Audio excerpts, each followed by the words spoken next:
नमस्कार. आपल्या सगळ्यांचे सोशल महाराष्ट्र न्यूज चॅनलमध्ये हार्दिक स्वागत. चला वळूया तर एका नवीन बातमीकडे. आजची बातमी. धुळे जिल्ह्याचे पालकमंत्री तथा राज्याचे पणन व राज्य शिष्टाचार मंत्री नामदार जयकुमार रावल यांनी माजी राष्ट्रपती प्रतिभाताई पाटील यांची दोंडाईच्या शिवारातील तब्बल 26 एकर जमीन हडप केल्याचा धक्कादायक प्रकार समोर आल्याचा आरोप माजी आमदार अनिल गोटे यांनी केला आहे. या प्रकरणी धुळे जिल्हा न्यायालयाने रावल कुटुंबियांनी राष्ट्रपतींची हडप केलेली जमीन त्यांना परत करण्याचे आदेश दिल्याचे देखील माहिती दिली असून, दरम्यान देशाच्या पहिल्या महिला राष्ट्रपती असलेल्या प्रतिभाताई पाटील यांना देखील जयकुमार रावल आणि त्यांच्या कुटुंबियांनी सोडले नसून इतर गरीब कुटुंबियांचे काय, असा प्रश्न देखील अनिल गोटे यांनी उपस्थित केला आहे.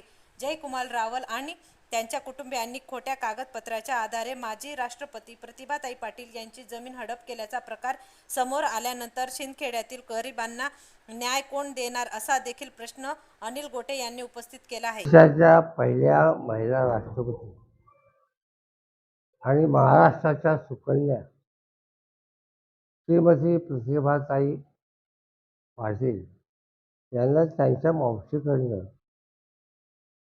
26 एकर जमीन मिळाली होती.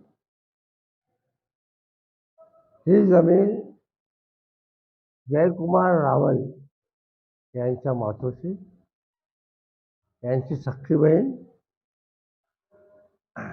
यानंतर त्यांची पत्नी यांच्या नावाने बोगस ट्रस्ट स्थापन करून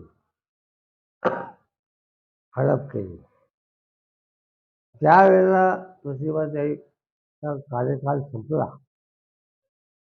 त्यावेळेला तोपर्यंत यांनी काही केलं नाही.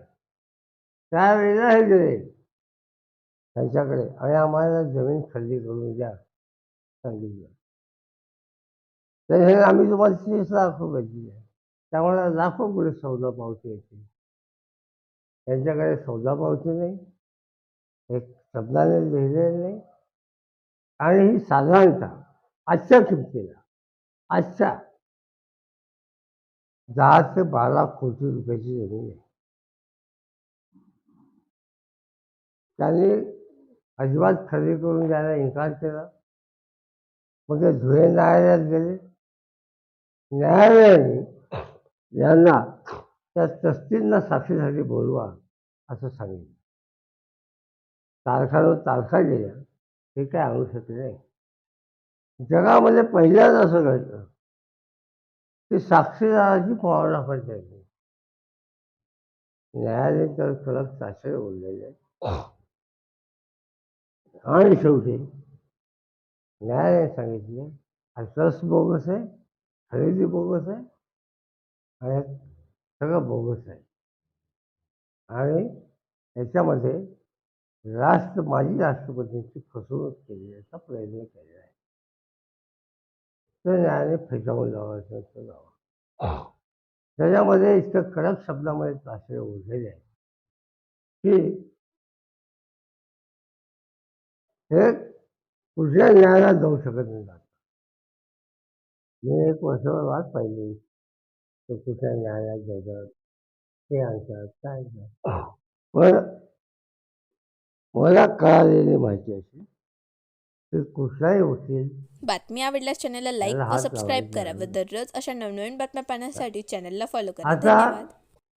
ज्या माणसाने माजी राष्ट्रपती आणि स्वतःच्या रक्ताच्या समाजाच्या सर्वोच्च नेत्याची फसवणूक करायला तुला कमी करत नाही, तो महाराष्ट्रातल्या जनतेला आणि आमच्या धुळे जिल्ह्याला काय न्याय देणार, हा माझा सवाल आहे.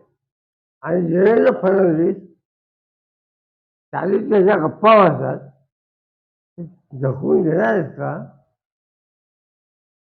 त्यांचे नरेंद्र मोदी, अमित शाह हम ऐसा करेंगे ना वैसा करेंगे म्हणतात. तुमचं मंत्री राष्ट्रपतीला फसवायला कमी करत नाही. इतके क्रिमिनल म्हणून ठेवले, क्रिमिनल्स, त्यात दुसरा शब्द नाही. बातमी आवडल्यास चॅनलला लाईक व सबस्क्राईब करा व दररोज अशा नवनवीन बातम्या पाहण्यासाठी चॅनलला फॉलो करा. धन्यवाद.